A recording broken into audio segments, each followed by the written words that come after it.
दोस्तों, इस दुनिया ने जैसे ही अजल का सफर शुरू किया था, वैसे ही एक दिन इसे अब्दी सफर का भी हुक्म होगा और इसे कयामत का नाम दिया गया है, जिसका कायम होना बरहक है। कुर्बे कयामत की जिन निशानियों का जिक्र कुरान मजीद में किया गया है, उनमें वैसे तो बहुत सी निशानियों का ज़हूर मौजूदा दौर में हो रहा है, जैसे पहाड़ों की चोटियों पर इंसानों का इमारतें कायम करना, घर घर में नाच गाना, माँ बाप के तकद्दुस का खत्म हो जाना, बेहयाई का आम होना, जमीन और जायदाद की खातिर भाई का भाई को कत्ल करना और बहुत कुछ मौजूदा वक्त में हर तरफ आम नजर आ रहा है। लेकिन कयामत की 3 बड़ी निशानियां जिनके बाद कयामत का जल्द कायम होना बरहक है, वो दजाल की आमद, याजूज माजूज का खरूज और दाबतुल अर्ज का जमीन से निकलना है। दोस्तों, ये वो 3 बड़ी निशानियां हैं जिनके बाद कयामत की साथ और करीब आ जाएगी। इसी तरह हजरत हुज़ैफा बिन अजीज से रिवायत है कि आप सल्लल्लाहु अलैहि वसल्लम ने फरमाया था कि कयामत उस वक्त तक कायम नहीं होगी जब तक सारी निशानियां पूरी ना हो जाएं। और इन निशानियों में से चंद ये भी होंगी कि सूरज मगरिब से निकलेगा और हर तरफ धुआं होगा, और एक जानवर जमीन से निकलेगा जो बातें करता होगा। सही मुस्लिम। दोस्तों, दजाल और याजूज माजूज पर तो हर दम बहस होती रहती है, लेकिन तीसरी निशानी यानी दाबतुल अर्ज वो निशानी है जिसके बारे में बहुत कम लोग जानते हैं। ख़वातीनो हज़रात, दाबतुल अर्ज अरबी का लफ्ज है जिसके मानी बैठ कर चलना, यानी समझ लें कि छपकिली की तरह चलना, या फिर इसके मानी जमीन से निकलने वाली चीज के भी किए जाते हैं, यानी हर वो चीज जो जमीन से निकलती है उसे दाबा कहा जाता है।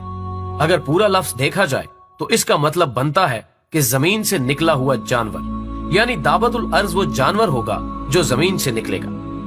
इसके बारे में कुरान की सूरह नमल में अल्लाह बयान करता है, और जब उनके बारे में अजाब का वादा पूरा होगा तो हम उनके लिए जमीन में से एक जानवर निकालेंगे जो उनसे बातें करेगा।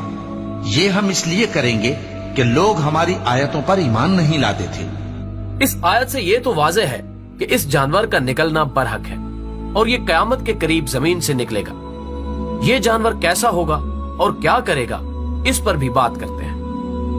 नाज़रीन ग्रामी, इसके मुतल्लिक कही जाने वाली अहादीस के मुताबिक ये जानवर तब निकलेगा जब लोग दीने हक छोड़ बैठेंगे और अल्लाह की आयात और अहकामात को मुकम्मल तौर पर भुला देंगे। सरकशी अपने उरूज पर होगी और हर तरफ काफरियत का मंजर होगा। उस वक्त इस जानवर की आमद होगी। ये किसी जानवर के पेट से नहीं निकलेगा, बल्कि कोहे सफा से निकलेगा और अपना सर मट्टी से झाड़ता हुआ मस्जिद हराम में लोगों को दिखाई देगा और फिर हिजरे अस्वद और मकाम इब्राहिम के दरमियान पहुंचेगा। इसके जमीन से निकलने की रफ्तार बिल्कुल किसी तेज रफ्तार घोड़े जैसी होगी और ये इस कदर बड़ा होगा कि 3 दिन के अंदर भी इसका सिर्फ तीसरा हिस्सा ही जमीन से निकलेगा। हजरत अली रजी अल्लाह ताला अन्हो के मुताबिक इस जानवर के बाल और दाढ़ी होगी और दुम नहीं होगी। हजरत जुबैर के मुताबिक ये बैल की तरह होगा, इसकी आंखें खंजीर की तरह होंगी, सीना शेर जैसा होगा, शुतर मुर्ग जैसी गर्दन होगी, चीते जैसा रंग होगा, हाथी जैसे कान होंगे और बिल्ली जैसी कमर होगी और ऊंट की मानंद लगेगा और हर 2 जोड़ों के दरमियान 2 गज का फासला होगा और इसके जिस्म में बहुत से रंग होंगे। इब्ने अब्बास के मुताबिक इसके सींग होंगे और उनके दरमियान बहुत फासला होगा, यानी इस कदर बड़ा होगा कि सींगों के दरमियान भी बहुत फासला दिखाई देगा। इसके अलावा सींग किसी मोटे नेजे की मानंद होंगे। इसके पास 2 पैगंबरों की निशानियां होंगी। हजरत मूसा का आसा जिसे वो मोमनों के चेहरों को मुनव्वर करेगा और उन्हें जन्नत की बिशारत देगा, और इसी तरह हजरत सुलेमान अलैहिस्सलाम की अंगूठी जिससे काफरों के माथे पर स्याह मोर लगाएगा और उन्हें जहन्नुम की नवीद देगा, और फिर कलाम करेगा काफरों से और कहेगा कि तुम लोग हमारी आयतों से इनकार करते थे। और बाज जगह यह भी कहा जाता है कि वो 3 बार ये अल्फाज कहेगा कि तुम ईमान क्यों नहीं लाते। और इस तरह यह भी कहा गया है कि ये रेंगता हुआ जानवर निकलते ही मशरिक की तरफ भागेगा और पूरी दुनिया का चक्कर लगा लेगा।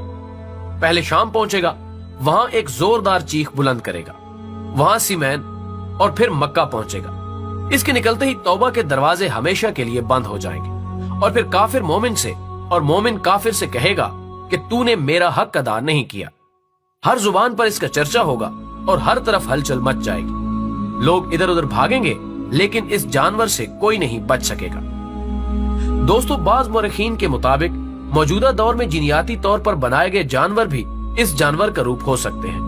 मौजूदा दौर में جہاں مصنوعی ذہانت کا ہر طرف چرچا اور اس پر مختلف قسم کی بحث بھی ہو رہی ہے، تو کہا جاتا ہے کہ مستقبل قریب میں جب مصنوعی ذہانت اس قدر عروج پر پہنچ جائے گی تو اس کے نتیجے میں بننے والے جانور اپنے ارادے سے چلنے لگیں گے اور کسی بھی قسم کے سسٹم کے زیر اثر نہیں ہوں گے۔ لیکن اس کے بارے میں فی الحال صداقت سے کچھ نہیں کہا جا سکتا، کیونکہ قرآن و احادیث کے مطابق یہ جانور زمین سے نکلے گا اور وہ زمین عرب کی ہوگی، اس لیے ان نظریات کو فی الحال ایک مفروضہ ہی کہا جا سکتا ہے۔ بہرحال ان تمام نشانیوں کا ذکر قرآن میں اس لیے آیا کہ وہ لوگ جو ایمان نہیں لاتے اور اللہ کی ذات سے انکاری کرتے ہیں ان کے لیے عبرت ہے اور وقت کی ڈھیل ہے۔ جب یہ نشانیاں ظاہر ہوں گی تب کسی کی توبہ قبول نہیں ہوگی اور توبہ کے سب دروازے بند ہو جائیں گے۔ ناظرین، اللہ سے دعا ہے کہ وہ ہمیں ایمان پر قائم رہنے کی توفیق عطا فرمائے۔ ویڈیو پسند آنے کی صورت میں اسے زیادہ سے زیادہ لائک کر کے ہماری حوصلہ افزائی کریں اور مزید اچھی ویڈیوز کے لیے ہمارے چینل کو سبسکرائب کریں۔ ہماری اگلی ویڈیو آنے تک اپنا اور گرد و نواح کا بہت سارا خیال رکھیے گا۔ اللہ حافظ۔